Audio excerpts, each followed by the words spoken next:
Frailty is the number one cause of your dying.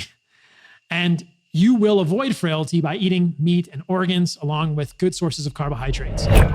On this week's podcast, the debunking had to come out. Someone sent me an article, and it's a long article, so I hit the highlights in this podcast about why meat accelerates aging and why meat is bad for you from all the angles.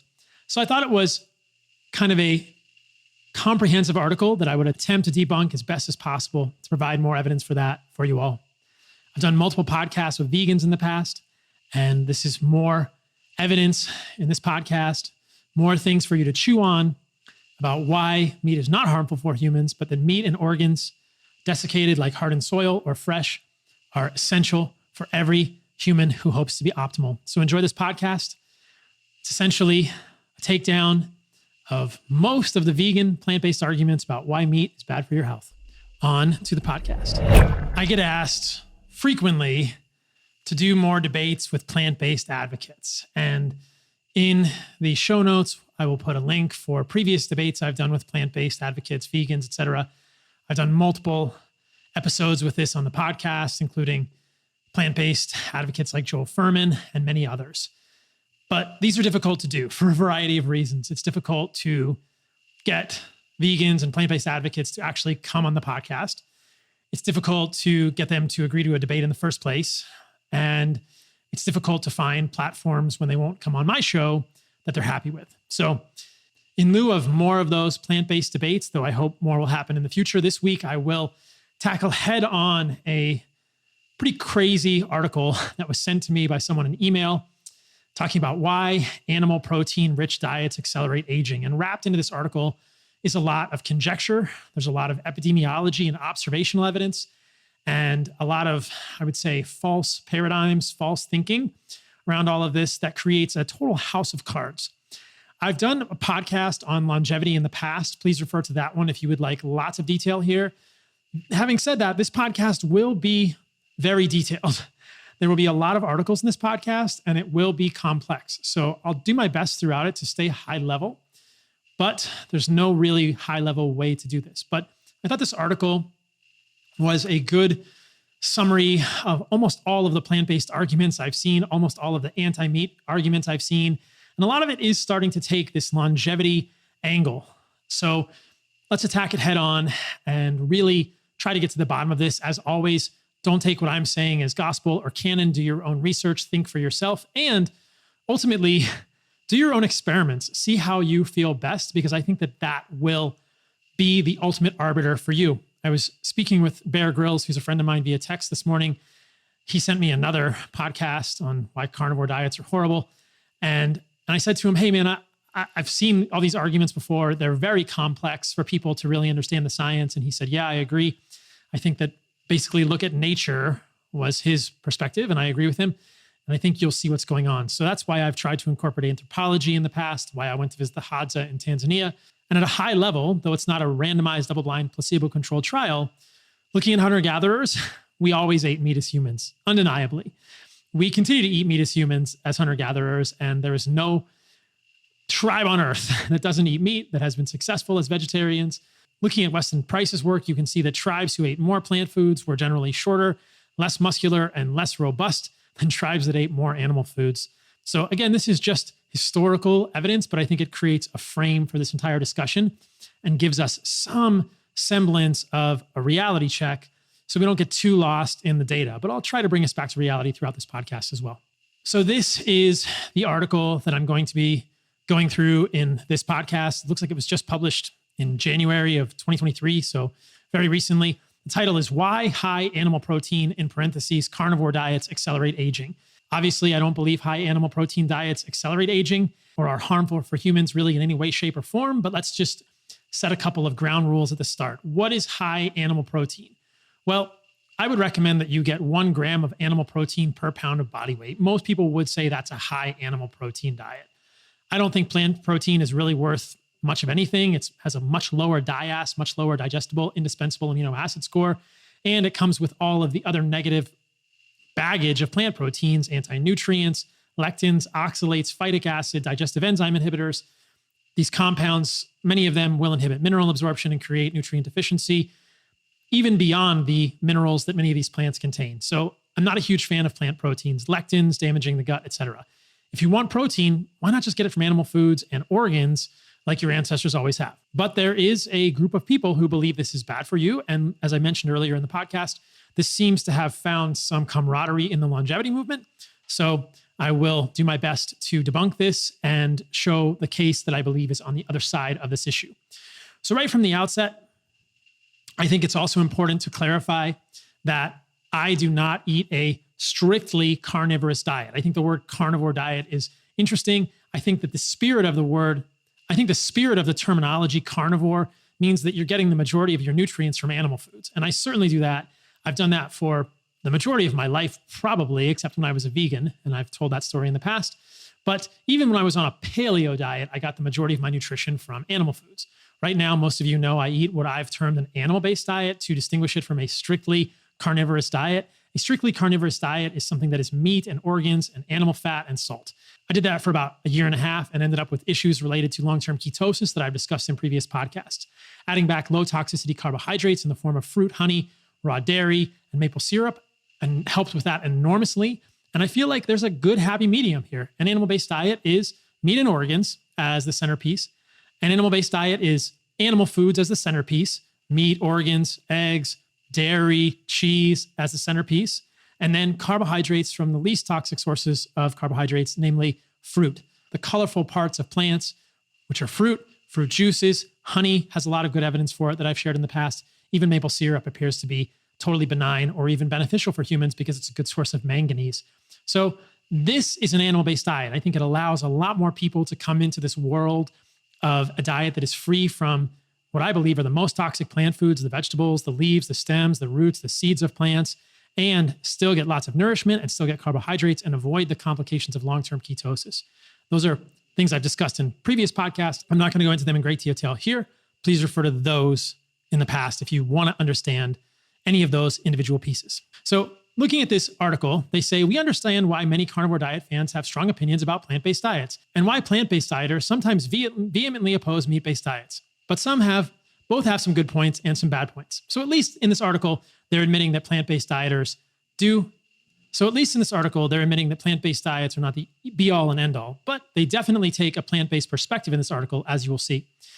So they say, it's remarkable, but also understandable that quite a lot of people still think high animal protein or high meat diets are healthy in light of so much evidence to the contrary. Well, I think a lot of people believe that high animal protein or high meat diets are healthy because they're thriving on these diets with better libido, better muscle mass, look better naked, more energy, more mental clarity, and stronger bones, etc. So why should you believe the people in this article? Good question. I don't believe them. They say their view is that high animal protein diets are unhealthy in the long term because a high meat intake accelerates fundamental aging processes, whether your meat is grass-fed and antibiotic-free or not. Now, this is one thing that I will take issue with throughout this podcast. There is really no good evidence, and this is where we get back to this house of cards. They will, in this article, as I will show you repeatedly, consistently point to epidemiology, observational studies to remind us that in the Western world, plant-based dieters sometimes appear to be better from a cardiovascular disease perspective or a morbidity and mortality perspective. Now, again, these are observational studies. There is no actual research here with an intervention. These are surveys that are done, and we know these are confounded consistently by things called healthy user bias and unhealthy user bias. If you're not familiar with those terms, healthy user bias means that people who generally eat plant-based do other healthy behaviors, because what has been the narrative in the West for the last 70 years? That meat is bad for you. That's thanks to Ansel Keys in the 1950s and 1960s. And unhealthy user bias is the exact opposite. We're looking at people who still eat meat in spite of the dietary advice which is prevailing, and they also tend to drink more, smoke more, not go to colonoscopies, mammograms. They don't play tennis on Sunday with their friends. They're also a lower socioeconomic status. They may or may not ride motorcycles. They may do dangerous things. You get the idea. Unhealthy user bias, healthy user bias. And we know this to be the case, confounding so many of these studies looking at meat. And I'll show evidence for that later in this podcast. And I'll show evidence that if you look in Asia, where the narrative is completely different, specifically that meat is associated with affluence, Men who eat the most red meat have the lowest rates of heart disease, and women who eat the most red meat have the lowest rates of cancer, including breast cancer. So is it that meat is good for Asians but bad for the West? No, it's that observational studies are basically junk. They give us some indication of where we might direct randomized controlled studies, and sometimes randomized controlled studies, interventional studies, are not actually possible. So then we have to do the best we can, but we must understand their flaws, and we must understand that piling a bunch of observational studies on top of each other, calling it a meta-analysis and saying that's the weight of the evidence or the best amount of evidence is akin to calling a landfill a high-value piece of real estate because there's a bunch of garbage there. If you just keep piling garbage into a landfill, you're not going to end up with a multi-million-dollar condo on the 25th floor penthouse. You're going to end up with a mountain of garbage.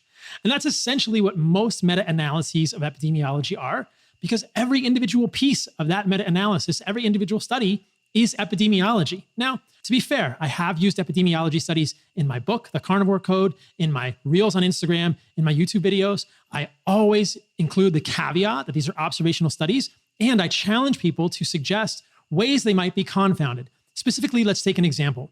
I sent my friend Joe Rogan some studies about seed oils and macular degeneration. And if you look at the observational studies with seed oils and macular degeneration, you will find that seed oils are consistently associated with higher levels of macular degeneration in humans. Now, this is observational. We can't draw a causative inference, but there is no healthy user bias or unhealthy user bias at play here because people who eat seed oils are generally people who are adhering to the mainstream dietary advice. So they should be healthier. They're doing healthy behaviors. When we see a divergence there, we start to question this, and it looks to be a very compelling finding with regard to these observational studies and seed oils. And then we go on the back end, we look at the mechanistic studies. I've done tons of podcasts on seed oils talking about why these are harmful for humans. And so you can look at the mechanistic reasons. There'll be more of that coming with Georgi Dinkov in the future, but I have many podcasts on why seed oils are harmful and many podcasts, including the podcast from, I believe, 1 or 2 weeks ago, talking about seed oils with regard to cardiovascular disease. And, well, the macula is the back of the eye. It's a very vascular part of the body. So is it reasonable to think that if seed oils are leading to atherosclerosis or leading to oxidized LDL and increased Lp(a), very strong risk factors for atherosclerotic progression, that this could lead to macular degeneration? Yes, it all makes sense. That's how we think about epidemiology. Does it make sense in the broader context? Is it in danger of being confounded by healthy user bias and unhealthy user bias? And what can we do to test this hypothesis if possible? So take all of that into account as you're thinking about observational studies. So back to the article, they say why meat eaters often believe their diet is, quote, healthy. Often fans of high animal protein diets like paleo diet, caveman diet, carnivore diet, Atkins diet, or Dukan diet feel very strongly about their way of eating. They think their diet is the best one. Well, it's probably because they feel good. Some reasons why. People on a high animal protein diet can feel great. Yeah, no shit. They might feel stronger, have more energy, build more muscle, lose weight, improve insulin resistance, and so on. Okay, yeah, I agree with this. They might also have more libido, better erections, look better naked, and, get closer to living life of their dreams. Now, this is where the authors of this article go off the rail. They say, however, these are short-term effects.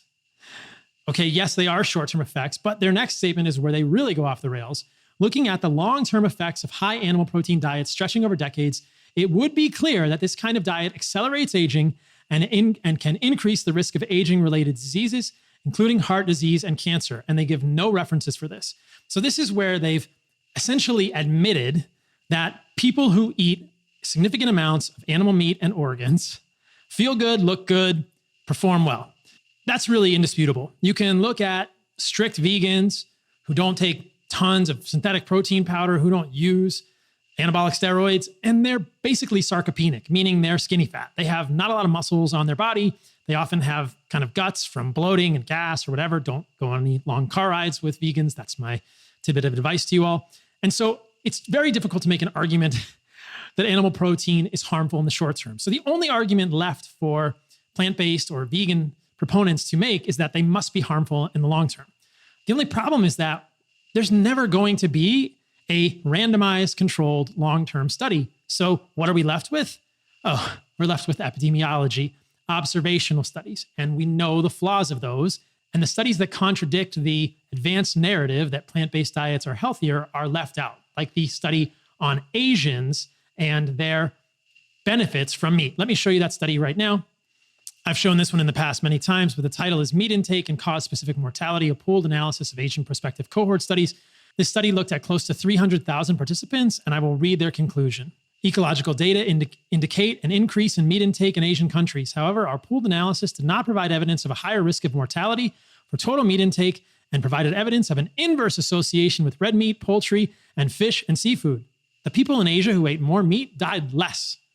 Red meat intake was inversely correlated with cardiovascular mortality in men and cancer mortality in women in Asian countries. So in order to make any argument that looks at long-term data, we must ignore large studies in parts of the world where the prevailing narrative regarding red meat is different than it is in the West. But this is conveniently done by so many plant-based advocates. So this is the argument advanced by plant-based advocates, guys. You'll feel great, you'll look great, and you'll perform well eating animal meat and organs, but that's got to be short-term, except ignore all of these Asian studies with people with a different prevailing narrative. Okay, they go on to say, sometimes people on a high animal protein diet do not only feel better, but they can also improve specific diseases such as multiple sclerosis or rheumatoid arthritis. Well, yes, let's add to the list eczema, asthma, psoriasis, Sjogren's, irritable bowel syndrome, Crohn's, ulcerative colitis, retinopathy, macular degeneration, diabetes, obesity, erectile dysfunction, depression, anxiety, bipolar disorder, schizophrenia. The list is very long. Autoimmune thyroid disease, Graves' disease. It's an insane list. We know that your diet is often at the root of these autoimmune issues. But the authors of this article have to give another caveat. However, this is not so much because of the meat, as meat can be pro-inflammatory. Well, that's a false statement. There is no good evidence for that. And I've talked about that in the past. But mainly because this diet can reduce inflammation via various other mechanisms. For example, when following high animal protein diets, people often substantially reduce their intake of pro-inflammatory sugars and refined carbs. Well, yeah, I would agree with that. By consuming less sugary and starchy foods like bread, pasta, potatoes, and rice, which authors here also recommend. So I'm on the same page with them here. I don't worry about sugar in the form of fruit, honey, maple syrup, or milk, but I think that starchy foods like bread, potatoes, pasta, rice are a problem for humans for a variety of reasons, not least of which is gut inflammation leading to endotoxin and all of the downstream effects of that, as I've talked about in the past with Georgi Dinkov. Meat-based eaters, they say in this article, may also eat less junk food, more vegetables, well, not on a carnivore diet, and consume more healthy anti-inflammatory fats. Well, possibly, except if they're doing most of these diets, they're not consuming polyunsaturated fats, they're consuming saturated fats, which are the true anti-inflammatory fats. They continue while consuming fewer substances that can cause autoimmune diseases like gluten, soy, or dairy. I think raw dairy is not going to cause any autoimmune issues, and I will do a little segment to this podcast about the benefits of dairy in a moment. So in a certain way, a carnivore diet is also a restriction diet. Well, I would agree with that, and so is an animal-based diet. However, given meat and various fats in meat can also induce inflammation, reducing meat intake combined with low glycemic vegetables, legumes, mushrooms, and healthy fats would be even more beneficial. That is where I disagree with them. Meat and various fats in meat do not induce inflammation, and the references they provide to substantiate that claim are pretty bogus. This is the first article they use to support the claim that meat is inflammatory, which is a follow-up on the IARC, the International Agency for Research on Cancer Evaluation, in 2015. And in this article, they are going to use a lot of hypotheses to say that things like N-nitroso compounds, polycyclic aromatic hydrocarbons, and heterocyclic amines are harmful for humans. Well, if that's the case, then why did our ancestors thrive? And if you believe that our ancestors died early, you have some research to do. And you need to understand that infant mortality confounds estimates of life expectancy. So why do the Hadza not have any real evidence of chronic disease, obesity, diabetes, or autoimmunity, or cancer when all of these things are so harmful in meat? We can make the argument in a lot of ways. The other reference they use is alterations of host gut microbiome interactions in multiple sclerosis, which isn't really about their purported statement anyway. So I'm not exactly sure how they hope to substantiate the claim that red meat is so inflammatory here. And if you are concerned about red meat and cancer and mechanisms, please refer to this excellent paper that I've spoken about in the past. The title is Red Meat and Colon Cancer, a review of the mechanistic evidence for heme in the context of risk assessment methodology. And the takeaway here is that there is just not enough good evidence to say that N-nitrosyl compounds, polycyclic aromatic hydrocarbons, or heterocyclic amines are actually that harmful for humans in reasonable doses that you would get by eating meat twice a day. Unless you are eating the most burned, charred, fried meat on the planet, there's really no good evidence that these things are harmful for humans at all. So I will read from the abstract for a moment so you get the idea here. They say that in order to make claims that polycyclic aromatic hydrocarbons and heterocyclic amines are harmful for humans, and now I'm quoting, the evidence from in vitro studies utilize conditions that are not necessarily relevant for normal dietary intake and thus do not provide sufficient evidence that heme exposure from typical red meat consumption would increase the risk of colon cancer. What they're saying is that when you're doing experiments in test tubes, they're often using doses that are orders of magnitude higher than what you would get by eating a hamburger or a steak for dinner. They go on to say, animal studies utilized models that tested promotion of precancerous, pre-neoplastic conditions utilizing diets low in calcium. This is a common trick or a common problem with animal research on heme iron, or any of these compounds from meat in animal models and cancer. They put the animals on a low calcium diet, which we know is pro-cancerous. And when they give the animals enough calcium, they don't get cancer from heme or heme iron. Imagine that. I've talked about the importance of dairy many times and the importance of calcium in the human diet. So make sure you're getting calcium from raw dairy, from microcrystalline hydroxyapatite, bone meal, things like that, etc. I'll continue on the abstract. These diets were high in fat and combined with exaggeration of heme responses that in many instances represented intakes that were orders of magnitude above normal dietary composition, that were orders of magnitude above normal dietary consumption of red meat. We're back to the same thing. Finally, clinical evidence suggests that the type of N-nitrosyl compounds, again, I told you guys this is going to get complex in this podcast, formed after ingestion of red meat in humans consists mainly of nitrosyl iron and nitrosyl thiols, products that have profoundly different chemistries from certain N-nitrosyl species, which have been shown to be tumorigenic, promoting cancer through the formation of DNA adducts. In conclusion, the methodologies employed in current studies of heme have not provided sufficient documentation that the mechanism studied would contribute to an increased risk of promotion of precancer or colon cancer at usual dietary intakes of red meat in the context of a normal diet. So you guys can read the paper if you want, but I think those authors have hit the nail on the head. And the problem here is that most of now this plant-based, vegan, longevity argument against meat rests on those tenets that we have shown to be very, very shakier. And I'm talking shakier than a foundation built of sand at the Outer Banks when there's a hurricane coming. Shakier than a bamboo supported house when a tsunami is rolling into the shore. Very, very shaky. This is a house of cards. So the other thing I think it's important to consider now is what happens when you adhere to many of these low animal protein recommendations by eating a plant-based or a vegan or a vegetarian diet.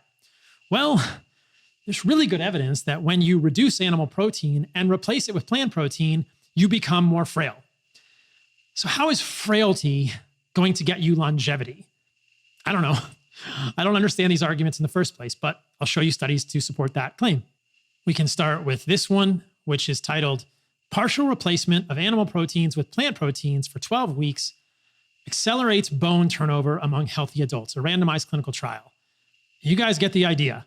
More plant protein, less animal protein, more fractures. But proponents would want you to believe this is longevity, guys. I don't even know what's going on here. How about this one? Comparative fracture risk in vegetarians and non-vegetarians in Epic Oxford. This is an epidemiology study, but they looked at people who reported vegetarian or vegan diets, and they looked to see how often their bones broke. Well, wouldn't you know it? In this population, fracture risk was similar among meat eaters, fish eaters, and vegetarian. The fracture risk in vegans is higher and appeared to be a consequence of their considerably lower mean calcium intake. Well, it's probably also a consequence of their mean utilizable protein intake, their lower creatine intake. There are so many factors beyond calcium that could lead to an increased fracture rate. But it's basically undeniable to suggest that if you get rid of enough animal protein to a vegan level, you are going to be frail. You're going to have increased rates of fractures. In the first study, even getting some of the animal protein led to it, as you might in a vegetarian diet. In Epic Oxford, it was the vegans who had an increased rate of fractures. But this is the first takeaway from this podcast, guys. Frailty is not longevity. And look at the vegans you know and ask yourself, do they look frail or do they look strong?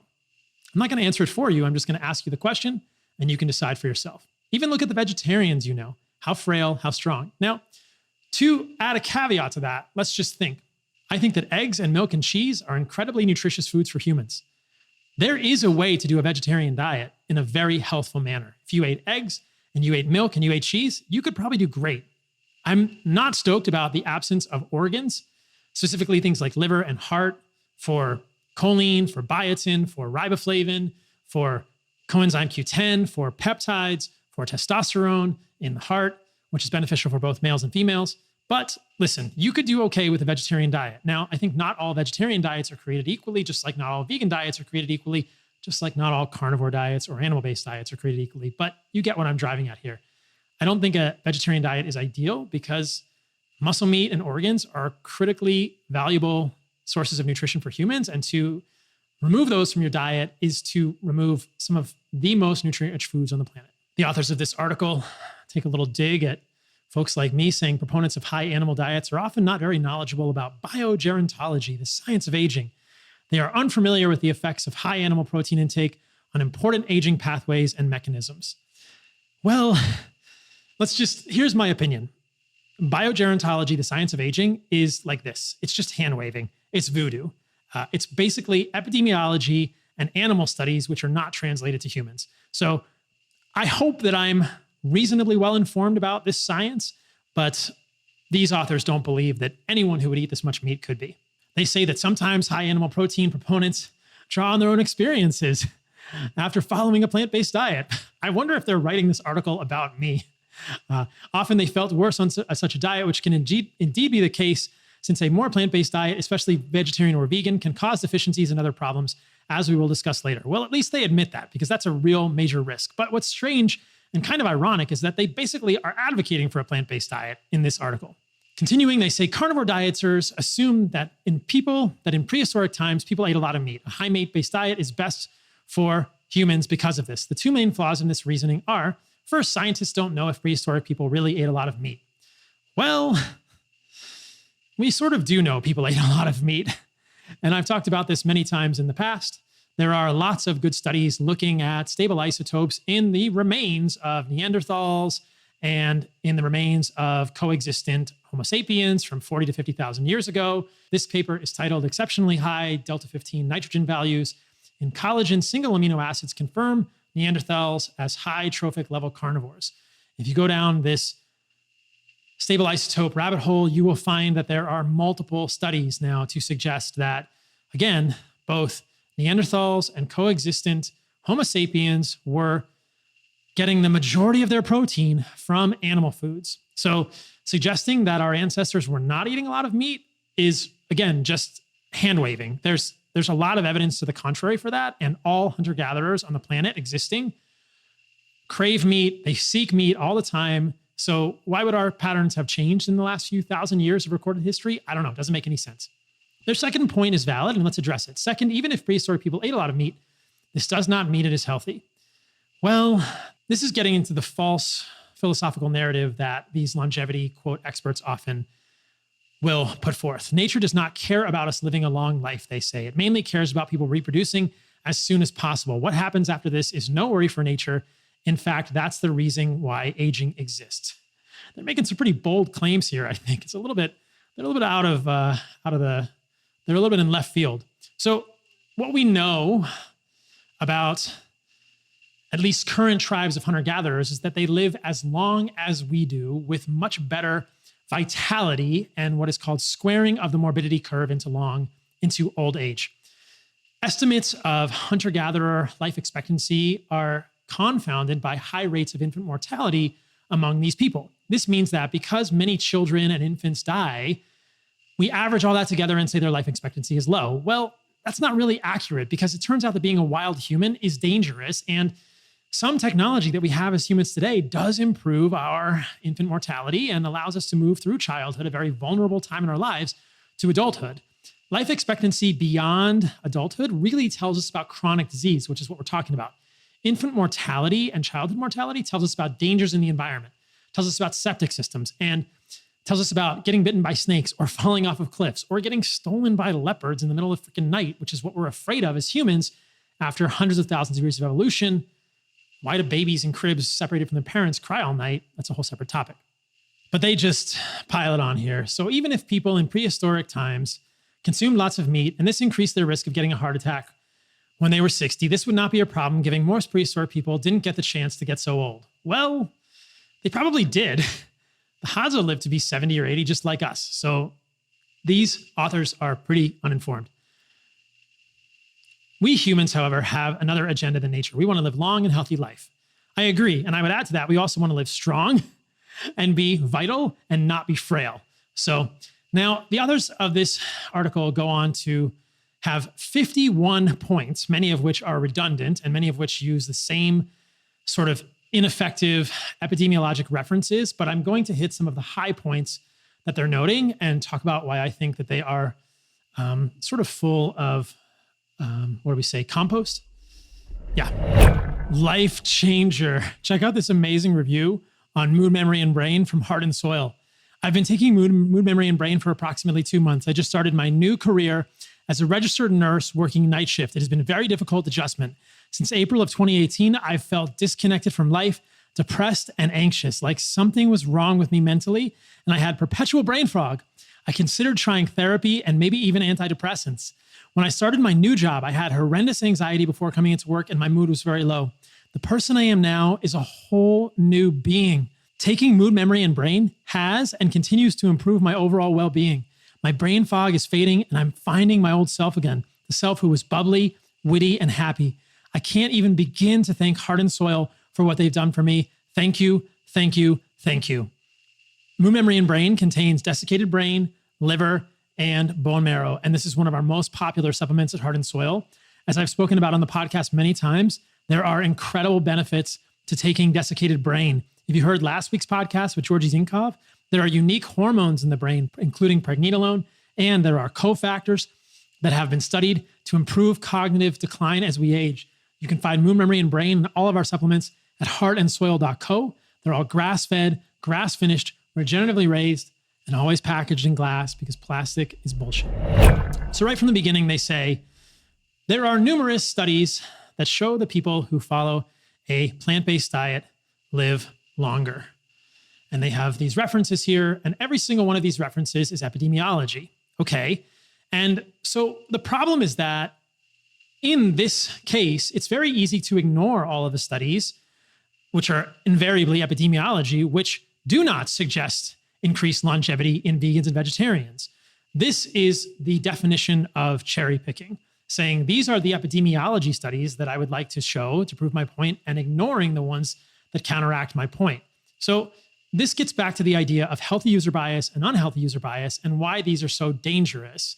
But let's just look at one study which shows that vegans and vegetarians do not actually have increased longevity. This is Vegetarian Diet and All-Cause Mortality, evidence from a large population-based Australian cohort called the 45 and Up study. So this is 243,000 participants, and the conclusions are that there was no significant difference in mortality between pesco-vegetarians and semi-vegetarians versus regular meat eaters. So pesco-vegetarians, semi-vegetarians did not live longer than meat eaters. We found no evidence that following a vegetarian diet, semi-vegetarian diet, or pesco-vegetarian diet has an independent protective effect on all-cause mortality. And I think that if we really looked carefully at a lot of these populations, we might actually find that this is harmful for humans because of the increased frailty, which is something that's difficult to argue with. So if we start digging into their 51 points, and again, I'm not going to go through all of them, I'm just going to hit the high points here. They begin with the blue zones. Oh, the blue zones.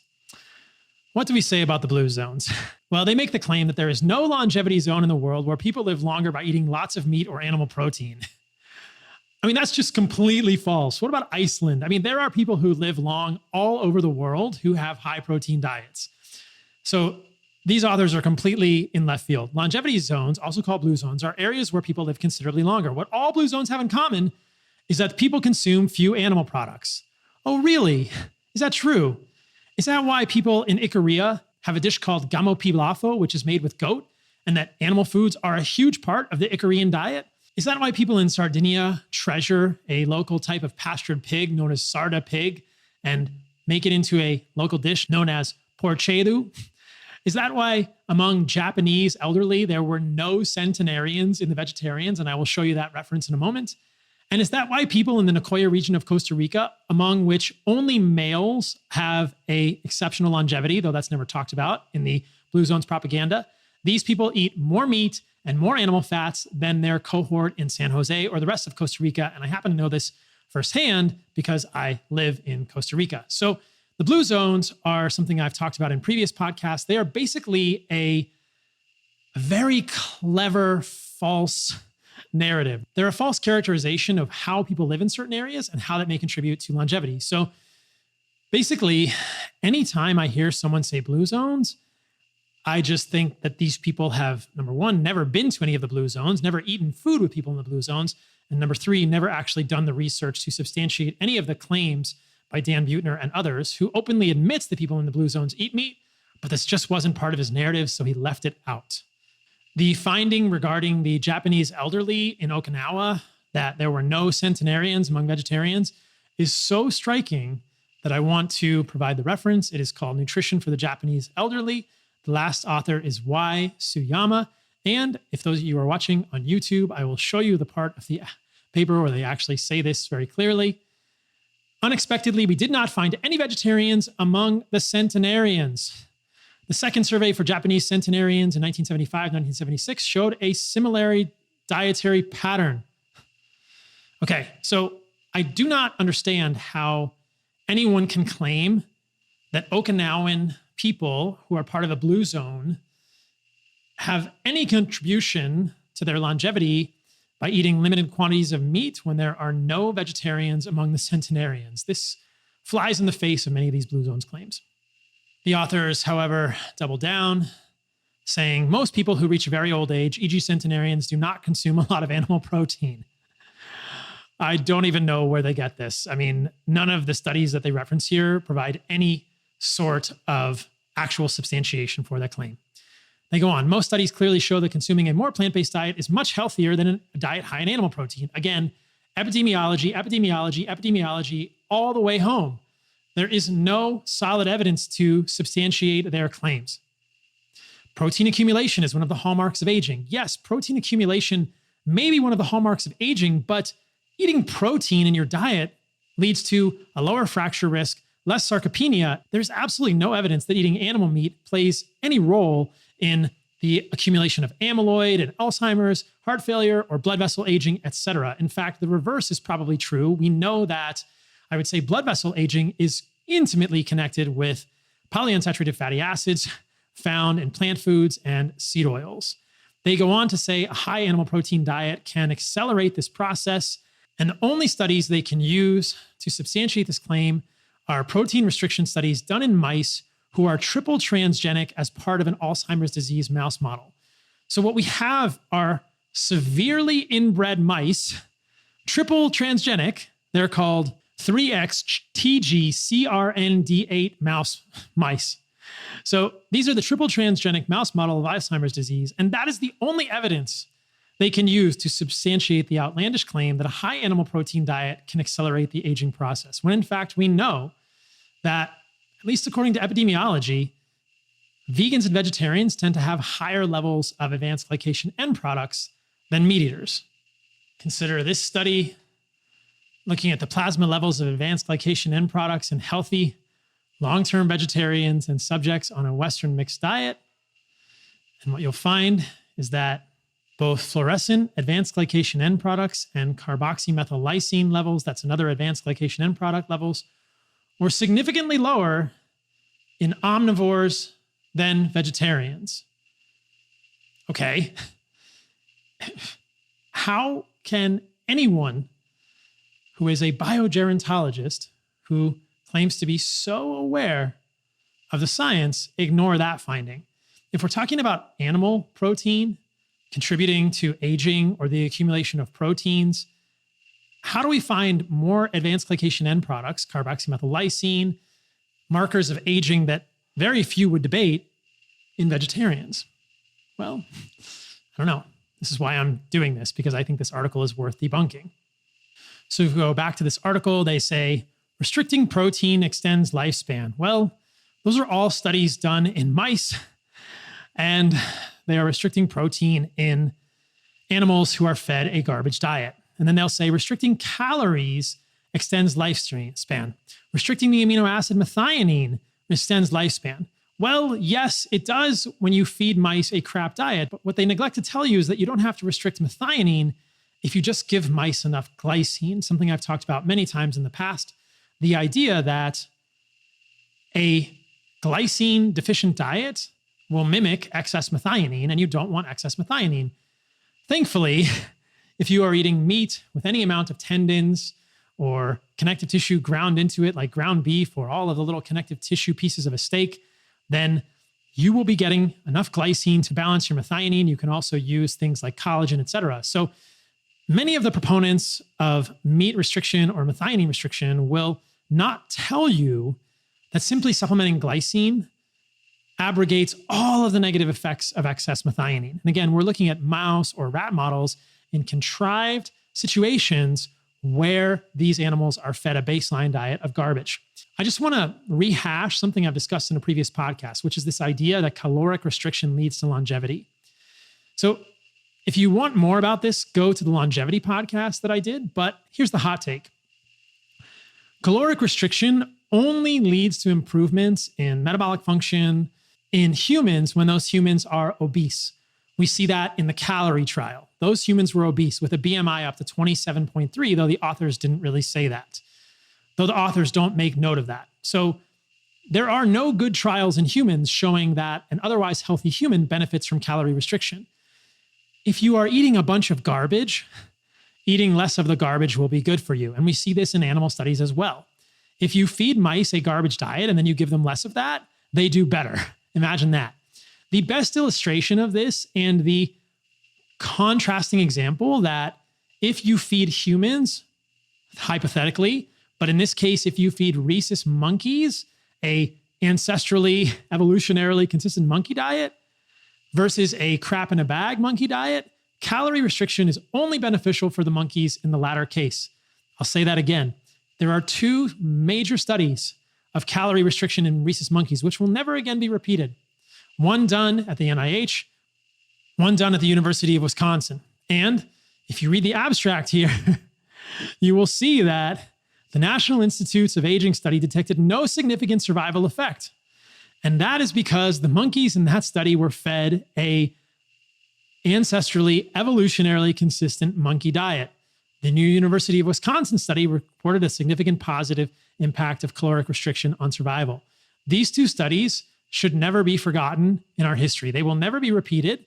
And any proponent of calorie restriction needs to always add an asterisk that if you are eating a healthy diet, and that is why I do this work, to help us understand what a healthy diet is, it's always open for discussion. There is no point to caloric restriction. It will be harmful for you because we know very clearly. Please refer to the podcast I've done with Georgi Dinkov and discussed with regard to my ketogenic dangerous podcast that fasting, calorie restriction, and even carbohydrate restriction will tank your hormones, will lead to lean muscle mass loss, and will affect your ability to perform in life by also raising sex hormone binding globulin, decreasing free hormones, affecting electrolytes, etc. So being restrictive with regard to your diet in terms of calories, carbohydrates, meat or organs, these are all very bad things for humans if we want to be strong, vital, and live well throughout our long lives. Again, let's consider the importance of sarcopenia in aging and frailty and consider studies like this. Sarcopenia as a predictor of all-cause mortality among older nursing home residents, a systematic review and meta-analysis. I don't think there's any healthy user bias or unhealthy user bias here, but what is very clear is that sarcopenia is a significant predictor of all-cause mortality among older nursing home residents, well, sarcopenia is going to be unavoidable without adequate amounts of methionine and leucine. These are the amino acids that the longevity community fears. They are quaking in their boots with regard to these amino acids, but these are critical amino acids for the avoidance of sarcopenia. So you can't have it both ways, guys. They just don't understand that frailty is the single greatest risk factor for all-cause mortality and restriction of longevity.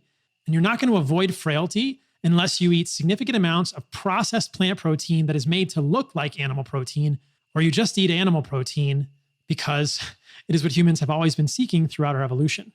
It's also very interesting to note that one of the epidemiology studies that is constantly discussed by proponents of plant-based diets or proponents of animal protein restriction for longevity is the Rotterdam study. And the Rotterdam study does show that people who eat less meat live longer, but this is suspect for all of the reasons I've discussed earlier. Healthy user bias, unhealthy user bias. I'll discuss that more in a moment. But what the Rotterdam study also shows is that the more K2 we get, a nutrient found almost exclusively in animal foods, menaquinones, the lower our risks of heart disease, specifically calcific aortic sclerosis and cardiovascular disease. So how can it be that more animal foods equals more K2 because people in Rotterdam are not getting any vitamin K2 from natto? I think that's a safe statement. And then natto is a fermented soybean paste, which is the K2 is not in the soybeans, it's in the bacteria that are fermenting the soybeans. So I don't think the people in Rotterdam are getting any vitamin K2 from that. They're getting vitamin K2 from animal foods.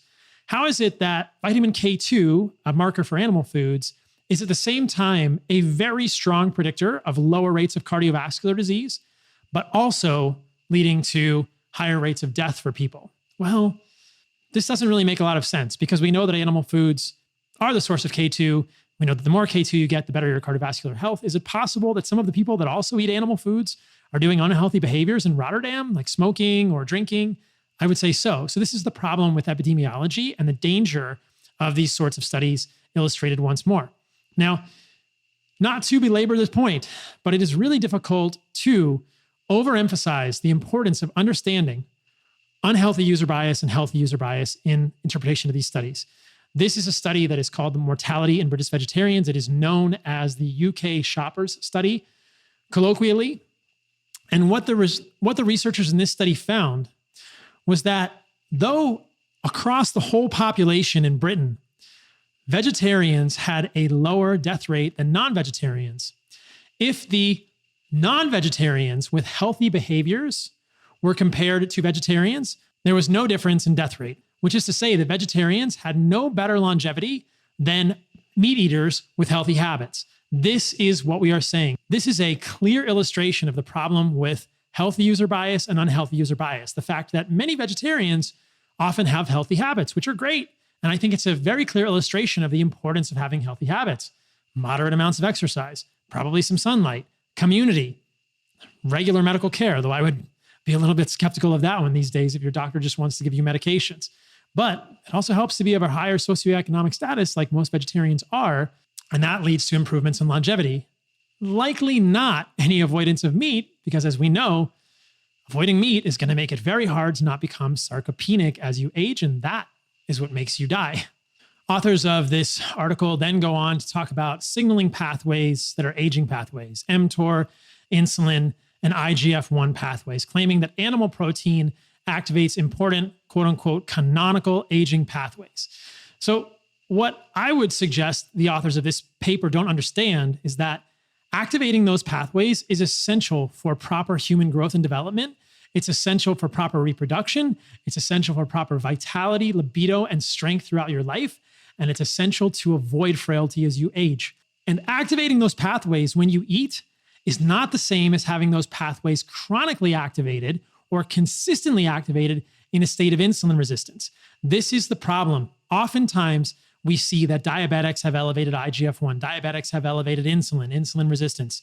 And in some model systems of mTOR, the mammalian target of rapamycin overactivation, we see increased rates of cancer. But that doesn't mean that activating mTOR, insulin, IGF-1 is a bad thing when it happens after a meal and then doesn't happen when you're sleeping or when you're resting or between meals. Now, the mTOR thing I'll discuss first, and then we'll get into IGF-1 and insulin. But mTOR has been widely vilified, but I'll suggest to you that someone who has no mTOR activation is basically a couch potato who is eating nothing but fat, because insulin activates mTOR, which means carbohydrates activate mTOR, protein activates mTOR, leucine activates mTOR, and guess what? Exercise activates mTOR. So tell me again that mTOR is such a bad thing. You don't want overactivation of mTOR, which means you probably don't want to be eating high fructose corn syrup all the time. You probably don't want to be eating in the middle of the night, and you probably don't want to be eating junk food that's going to overactivate these signaling pathways. But this doesn't mean that signaling that your body, you have abundance, that you've got a fresh kill, that it's okay to grow muscles and be strong and be lean and reproduce or be strong for your tribe is a bad thing. But this seems to be what the longevity community would want for us, to become essentially couch potatoes who don't exercise because you can't activate mTOR. I'm being a little facetious here, but you certainly can't eat any protein and you can't eat any carbohydrates and you have to restrict calories. What's the point of living? And I don't even believe there's any solid evidence to suggest this will extend your life. Even if it did, would you want a life like that? So by both accounts, by both ends of the spectrum, we can say that this strategy is no good for anyone in terms of enjoying your life, having a full life, or showing up in your life as the strongest, best version of yourself. With regard to IGF-1, insulin-like growth factor 1, I'm going to do a little segment here on dairy in a moment, but dairy has often been vilified for activating IGF-1, but I would challenge vegan and vegetarians to show me what their levels of IGF-1 are. I've shown my blood work multiple times, and my IGF-1 remains below the average of the human population, often by half or a full standard deviation. So here I am, a 45-year-old male who is exercising, not fearing mTOR with my exercise, who's getting out in the sun, who's eating a lot of meat and organs, either fresh or desiccated like I get from hardened soil. I'm eating fruit and honey and maple syrup and a lot of carbohydrates and a lot of dairy. My IGF-1 should be through the roof, right? Not really. Consistent overactivation of IGF-1 doesn't come from foods that signal abundance to our bodies like meat and organs and dairy. It comes from insulin resistance. And that's what these longevity specialists, these biogerontologists don't understand. Perhaps they need to read more of the research. How do you avoid insulin resistance? Don't overactivate cortisol, don't have a damaged gut, and don't eat polyunsaturated fatty acids, especially in seed oils. So now the authors go after milk. They say milk, a strong stimulator of aging pathways like mTOR, increases mortality and accelerates aging. All of the references they list are things like this, looking at mechanistic hypotheses for a pathogenic role of persistent milk signaling of the mTOR complex of mTOR, driven by type 2 diabetes. Well, I guess they're suggesting that milk is going to drive diabetes or aging or cardiovascular disease. And I'm not sure how they arrive at that conclusion when there are multiple other studies to suggest the opposite. I won't go through all of these because it would take a long time, but I'll do a whole podcast on dairy in the future. Here's just one or two: dairy consumption and patterns of mortality among Australian adults. Overall intake of dairy products was not associated with mortality. Possible beneficial association between intake of full-fat dairy and cardiovascular mortality needs further assessment and confirmation. So I don't really understand how the authors of this article can be so blatantly ignorant of the articles that contradict what they are claiming and the evolutionary context of these things. The Maasai are a group that drinks tons of dairy and lots of blood, and they are pretty free of chronic disease, and they don't look very excessively aged to me. The relationship between high-fat dairy consumption and obesity, cardiovascular, and metabolic disease. The observational evidence does not support the hypothesis that dairy fat or high-fat dairy foods contribute to obesity or cardiometabolic risk. It suggests that high-fat dairy consumption within typical dietary patterns is inversely associated with obesity, meaning the more dairy that is high-fat dairy, the lower the risk of obesity, which means eat your butter, eat your full-fat dairy, eat your raw whole milk, and eat your cheese. So again, milk haters, beware. I am coming for you. There's also plenty of good evidence that kids who drink full-fat milk are at less of a risk of obesity. So very clear pattern that appears to be beneficial for humans with dairy And again, I've had a lot of dairy in my diet recently, and I've shown my blood work. I would challenge vegans and vegetarians to show me that their IGF-1 is lower than mine. So any podcast looking to debunk plant-based arguments and longevity arguments would be incomplete without consideration of this paper from Walter Longo. It is an epidemiology study claiming that low protein intake is associated with a major reduction in IGF-1, cancer, and overall mortality in the 65 and younger, but not older population. If we just pause for a moment, is it possible that there's some healthy user bias here or some unhealthy user bias here? Because I believe what's happening in the study is that there is healthy user bias and unhealthy user bias, meaning that the people who are eating more protein are doing more unhealthy behaviors. It is impossible to tease these two things out. And the people that are eating less protein are doing more healthy behaviors. And that is why we see a reduction in cancer and mortality less than 65. But I also believe that meat and protein is so important for the human organism that once we get past 65, the unhealthy user bias and the healthy user bias are completely wiped off the map. And even these researchers are forced to admit that over 65, you better not limit protein. So let's just get this straight. These are longevity researchers telling us that eating a low protein diet will increase our longevity. But once you make it to 65, eating a low protein diet will decrease your longevity. That makes a lot of sense to me. It makes absolutely no sense. It makes absolutely no sense, guys. Don't fall for this. This is typical epidemiology being wielded in a very unfortunate way. And even further, it's unfortunate that outlets like National Geographic pick up articles like this behind the news, why a high protein diet in middle age may increase the risk of death. Oh yeah, because you don't want to eat a high protein diet when you're young and you're doing dangerous stuff like jumping into pools and swimming in rivers and jumping off waterfalls and getting smashed on the head by waves. You just want to eat a high protein diet when you're older. This is the type of stuff that happens in the longevity community, guys. I don't get it. It drives me wild. So again, we're back to the dangers of epidemiology. And since I love bashing polyunsaturated fatty acids, I wanted to point out this epidemiology study, which is quite interesting. Margarine intake and the subsequent coronary heart disease risk in men. If you look at the data in this study, what the researchers found was that the people who ate more margarine had a higher rate of cardiovascular disease. No surprise there, because I'm not a fan of polyunsaturated fatty acids and margarine in general. But what was very interesting here was that unhealthy user bias was clearly at play, but it didn't actually confound the results, because the people who ate less margarine, the people that were not listening to mainstream health advice, were people who were smoking more, drinking more, and had more unhealthy behaviors. This is unhealthy user bias. But in this study, the results, the dangers of the margarine were so strong that it outweighed all of those other unhealthy behaviors they were doing. This meant that the healthy user bias of the margarine group was also at play. The people who ate more margarine were the people listening to mainstream health advice in the early 60s and 70s, and they were smoking less, drinking less. This is what's going on here. And we see this clearly illustrated. The people that listen to mainstream health advice eat less meat, and they drink less, and they smoke less. And the people that eat more meat, drink more, smoke more.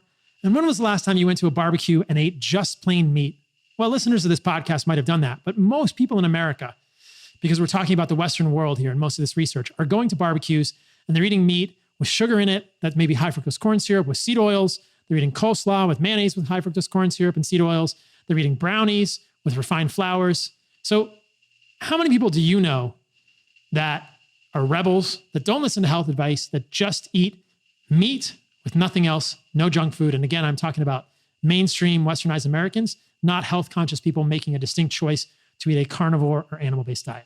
And as we mentioned earlier, mTOR, not something that we necessarily want to avoid triggering, not something that we can avoid triggering if we're going to eat any food or do any sort of movement. And then these longevity proponents never discuss that there is an immunological trade-off to an mTOR deficiency, that if you limit mTOR or if you knock out mTOR, or if someone developed a drug that blocks mTOR like rapamycin, there are immunologic trade-offs leading to increased infections with microbacterial infections like tuberculosis. So I have major concerns that this rapamycin craze will lead to increased tuberculosis, increased pulmonary infections, increased infections overall. Because guess what? If you don't tell your body that you're thriving, if you don't give your body an abundance signal with protein, specifically the amino acid leucine, carbohydrates, the postprandial insulin signal, your immune system may suffer. Why would we think that we're smarter than hundreds of thousands of years of evolution and that we should do something different than our ancestors have done for hundreds of thousands of years?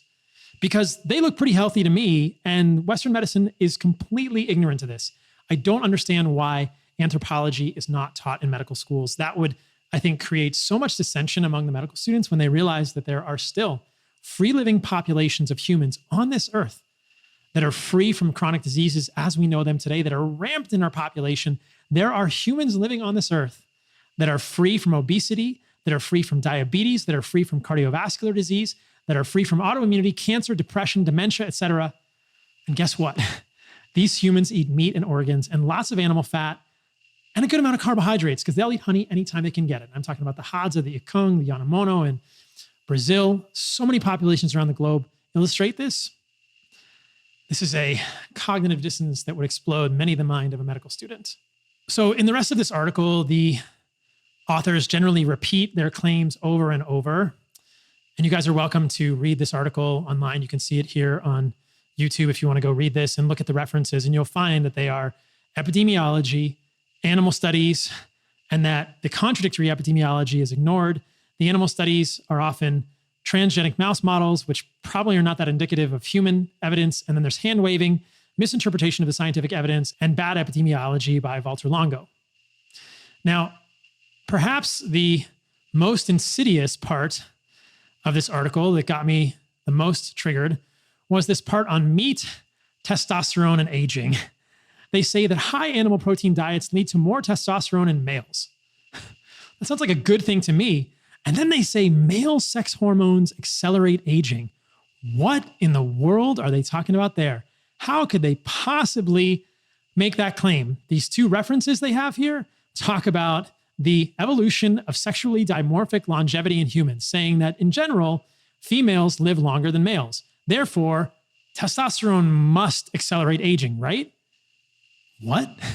How can the authors make this claim? This is absolutely ridiculous. Well, they go on to suggest that people who are castrated, their testes have been removed so they don't make sex hormones like testosterone, live on average 14 to 19 years longer. So get ready, guys. The next craze in longevity is to cut your balls off. How many years of longevity would you take to cut your balls off? I wouldn't take a single one. But maybe some of the longevity experts out there have already castrated themselves. The world will never know. But I think this is false marketing because though castrados may live longer, it's important to understand, and I will talk about this with Georgie Dinkov on an upcoming podcast, that when you castrate an animal or a human male, which is freaking ridiculous, testosterone, but also estrogen and serotonin are decreased. And if you guys are aware of the sort of Ray Peat way of thinking, it's the estrogen and the serotonin that are harmful for aging, not the testosterone. There's actually a good amount of evidence that the male hormones, specifically DHT, are pro-longevity, and the canonical female hormones like estrogen are harmful for us, though I wouldn't consider estrogen a female hormone the more I dive down this Ray Peat version of thinking about these things, a rabbit hole. I find it very interesting, and it's been a fun thing to explore. And so the authors would say giving female hormones to males can extend their lifespan. All right, guys, here you go. Take some estrogen, grow man boobs, and cut off your balls if you want to live longer. It's just ridiculous. But I guess that their claim, all joking aside, is that a higher animal protein diet is going to lead to more testosterone.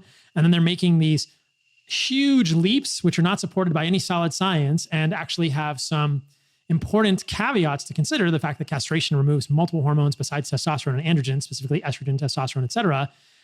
And the idea that more testosterone in males would be a bad thing, I'll let the males in the audience decide if more testosterone is a bad thing. But what we know pretty clearly is that meat improves testosterone, organs improve testosterone. We know that testicle contains testosterone.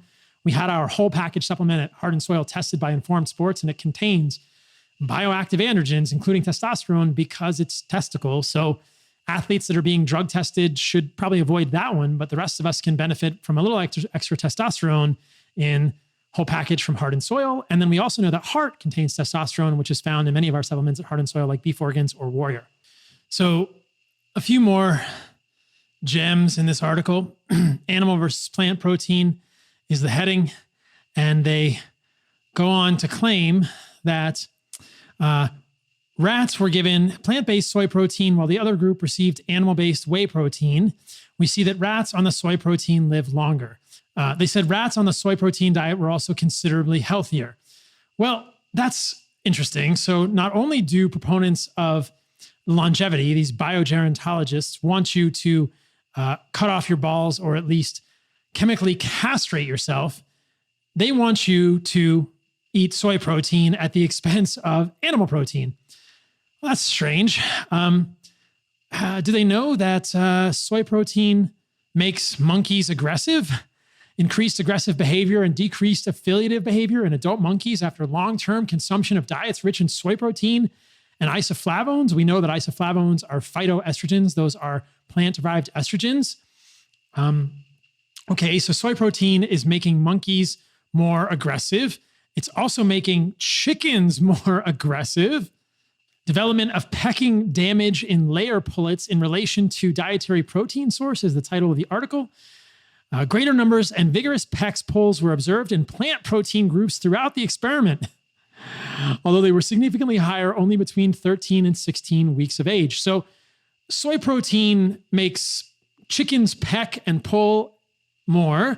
It makes monkeys more aggressive. But what about humans? Well, it's not so good for your sperm and your fertility, guys. Soy food and isoflavone intake in relation to semen quality parameters among men from an infertility clinic. The conclusion is here. These data suggest that higher intake of soy foods and soy isoflavones is associated with lower sperm concentrations. So you'll get longer longevity, according to the biogerontologists, if you cut your balls off and chemically castrate yourself and fill yourself with soy protein, which makes chickens angry, primates angry, and men less fertile. I don't know what to say, guys. I just don't know what to say. So you can see this is pretty much the way it goes in this article throughout the rest of the article. The same sort of arguments are employed.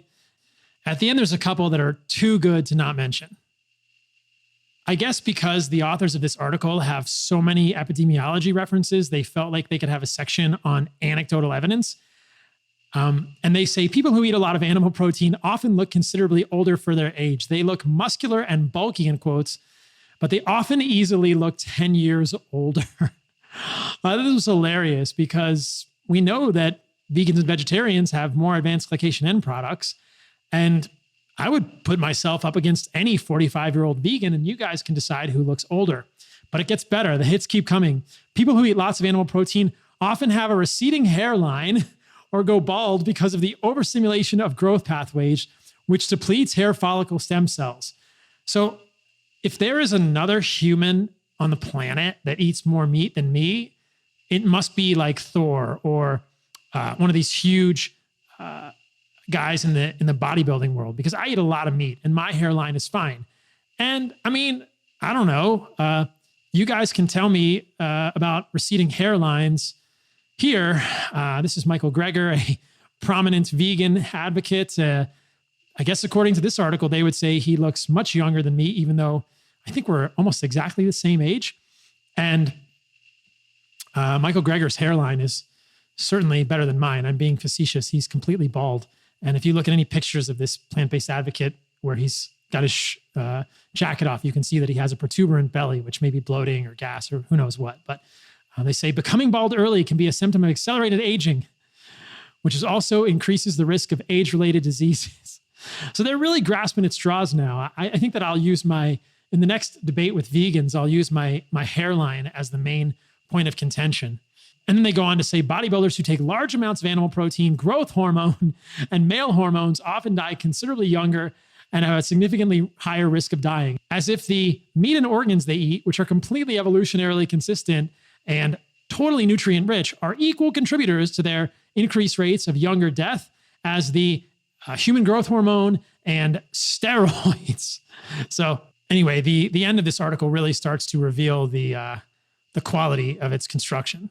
Though I believe the authors are well-intentioned, I just think that they've gone way off the deep end. And I love that I could end the podcast with a discussion of my non-receding hairline, my assertion that I probably look my age or younger than my age, and that these are the points that the plant-based advocates or longevity experts want to really drive home as anecdotal evidence. So this has been a technical podcast, guys. I know, I apologize, but I wanted to break down and debunk many of the arguments that are levied against plant protein from a longevity perspective. I could not get to all of their points. It would have taken 3 hours. Nobody would have ever listened. I've essentially addressed all of this on previous podcasts, but I found some new evidence and I wanted to share some new articles and maybe give some different perspectives and put things together in a different way. But here's the take home. Frailty is the number one cause of your dying. And you will avoid frailty by eating meat and organs along with good sources of carbohydrates. If you can't get your organs fresh, get them from Heart & Soil. It's super convenient. Heartandsoil.co is a company that I built and I believe in very strongly. But getting organs in your diet will change the quality of your life, hands down. Our hunter-gatherer ancestors have lived long, productive, chronic illness-free lives, something that is indisputable and is widely ignored by the Western medical establishment not really in spite of, this is obviously me joking, as they continue to eat lots of meat and organs and always favor those foods preferentially in their diets. The anti-longevity effects of meat are based on epidemiology, which we know is confounded by healthy user bias and unhealthy user bias, animal studies, often with triple transgenic mouse models like the Alzheimer's disease model, and inappropriate considerations of markers of aging and growth pathways like mTOR, IGF-1, insulin, which are all beneficial, but misinterpreted in this context. And the biogerontologists do not understand that phasic activation of these pathways is essential for proper health and development. You do not want to limit mTOR. You do not want to take rapamycin for fear of immunologic side effects as well as many others. You do not want to put your insulin in the toilet as you do on a ketogenic diet because you will develop hormonal issues, electrolyte issues, and so many other things. And you do not want to have no IGF-1 because that is a syndrome of essentially the Laurent dwarves who have many other issues, including sleep apnea, sleep issues. All of these things have valuable roles in the human body. And I think they've been inappropriately vilified and demonized. The real takeaway here is do not fear meat. You will be strong, you will be vital, you will look good, and you will have a very full, rich life. And you'll probably outlive the vegans and vegetarians, and you might even have a better hairline than them too.